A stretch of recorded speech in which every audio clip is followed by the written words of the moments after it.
No getting through now. Real sweet on a tiny horse. Oh. This here's private property. Call off the search party. Woo!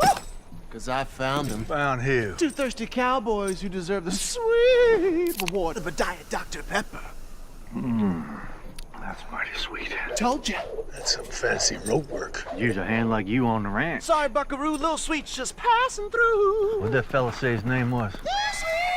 Diet Dr Pepper. It's the sweet one. For most of the last century, the top two soft drinks in the U.S. have been Coke and Pepsi. Dr Pepper, a nearly 140-year-old soda brand, achieved a significant milestone in the soft drink industry when it tied with Pepsi as the second carbonated soft drink brand in the United States, just behind Coca-Cola. This achievement marks a remarkable ascent for Dr Pepper, which has steadily climbed the ranks over the past 2 decades, driven by substantial marketing investments, innovative flavors, and strategic distribution. Before we go on, make sure to hit that like button and subscribe. It's one of the best ways you can support the channel and help others find this video. Dr Pepper is a native Texan, originating at Morrison's Old Corner drugstore. It is the oldest of the major brand soft drinks in America.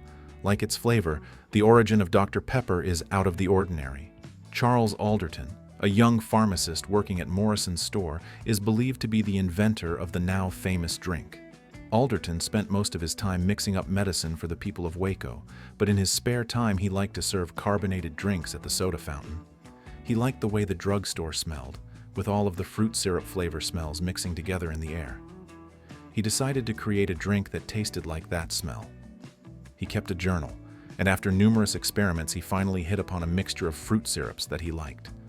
The label on a Dr Pepper says that it's made with an authentic blend of 23 flavors. The exact combination of flavors in Dr Pepper is a secret, but it's said to include a combination of natural and artificial flavors. In the 1880s, Dr Pepper quickly became popular in Texas around Waco, but not long after it was created, they faced some real competition. Coca-Cola was invented a year later, and Pepsi-Cola was invented a few years after that in the 1890s, and Coca-Cola really took the country by storm. While Dr Pepper was growing kind of a local following, Coca-Cola, just like a shop to the top of the country in terms of a national brand, it really established itself very early on as the biggest soda fountain drink. One of the reasons Coke and Pepsi pulled so far ahead is because of the systems they built to distribute their products. Both Coke and Pepsi early on developed bottling networks across the country where you had franchises, local businesses that were independently owned that would take the concentrate or the syrup from the manufacturer and combine it with water and bubbles and put it into bottles and then distribute it to local restaurants and stores. These networks became known as the red system for Coke and the blue system for Pepsi, based on the color of their logos. In terms of the beverage industry landscape, there was very much a red camp and a blue camp. If you wanted to be delivered into stores and restaurants, you needed to be delivered by a bottling company that was one of these two systems. Dr Pepper was running into trouble because it was seen as potentially a rival cola, and the Pepsi and Coke bottlers couldn't violate their franchise agreements with Coke and Pepsi. In the 1960s, Dr Pepper ended up in a lawsuit. It's a long story, but what's important is that the company argued that its soda wasn't technically a cola, which is made using the cola nut. And in 1963, a court ruled in Dr Pepper's favor. That seemingly small distinction that Dr Pepper isn't a cola meant that the company could now do deals with Coke and Pepsi's distributors.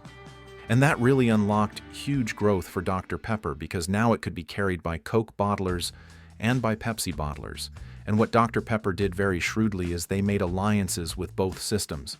And when you go into a restaurant chain like McDonald's or Wendy's or Subway, whether the soda fountain is Coca-Cola brands or Pepsi brands, chances are Dr Pepper's also on it. So Dr Pepper became this third-party candidate that had alliances with both sides, the red party and the blue party.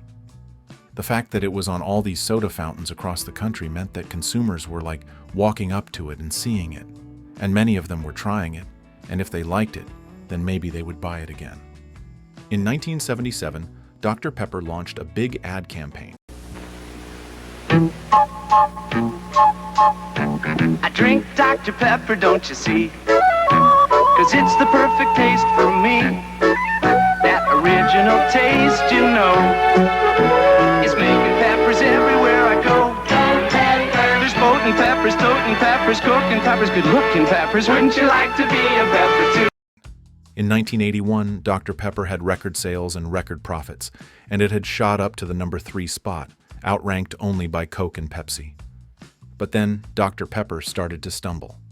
Just when things were looking good for Dr. Pepper in the 1980s, the company made some strategic decisions that backfired. It loaded up on debt to buy bottling plants and to acquire another big soda company. And then it started facing all kinds of new competition, especially from Diet Coke, which itself became a giant in the soda industry.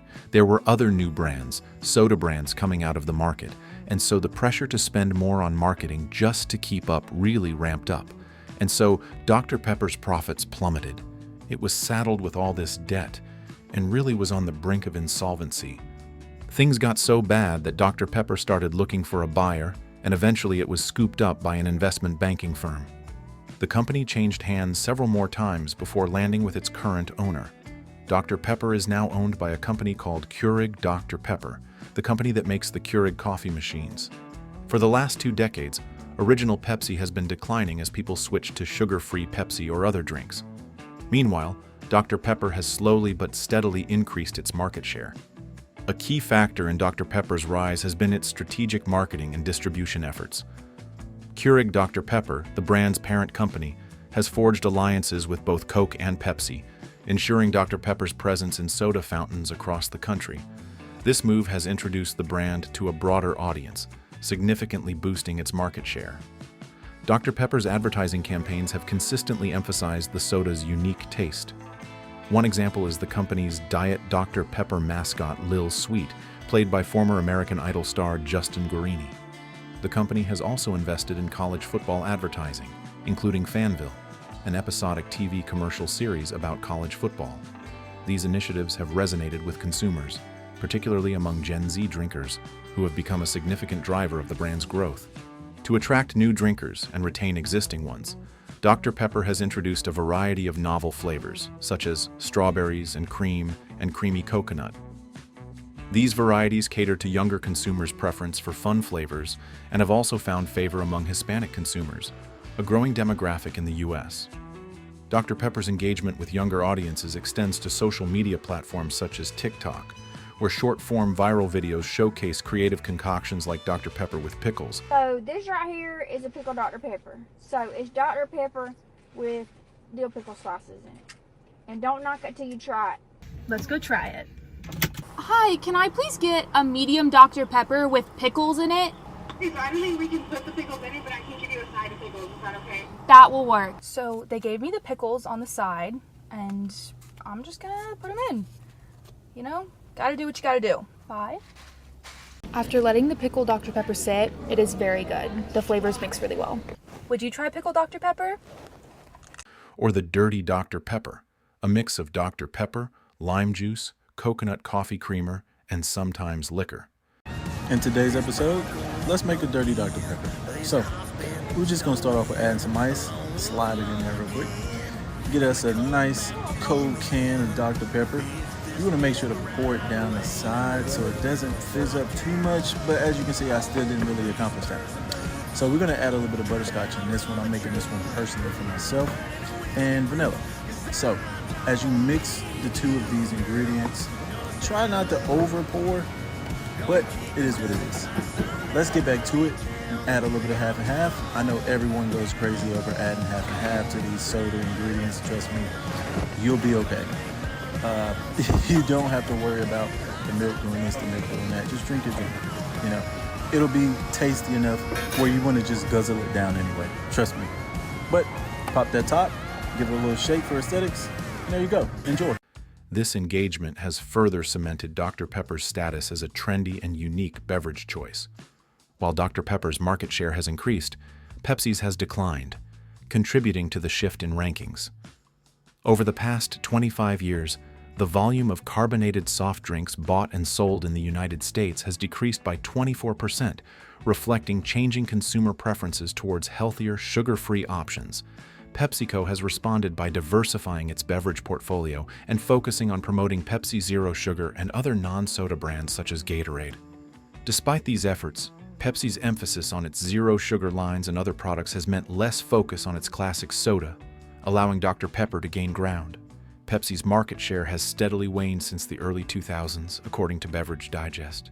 The overarching Pepsi brand still controls more of the total beverage industry by volume than Dr. Pepper, but the gap has narrowed. Dr. Pepper's distinctive flavor profile remains a crucial factor in its appeal. This distinctive flavor, combined with successful marketing and innovative product extensions, has enabled Dr. Pepper to maintain its momentum in the competitive soft drink market. Experts note that Dr. Pepper's polarizing nature, some people love it while others don't, adds to its intrigue and appeal. The brand's willingness to experiment with new flavors and adapt to current food trends, such as the popularity of sweet and spicy combinations, has also played a role in its success. Dr. Pepper's rise to become the second soda brand in America is a testament to its unique flavor, strategic marketing, and ability to engage with younger consumers. As Pepsi focuses on diversifying its offerings and adapting to changing consumer preferences, Dr. Pepper has capitalized on its distinctiveness and its loyal fan base to climb the ranks. This underdog story highlights the importance of innovation and strategic positioning in the competitive world of carbonated soft drinks.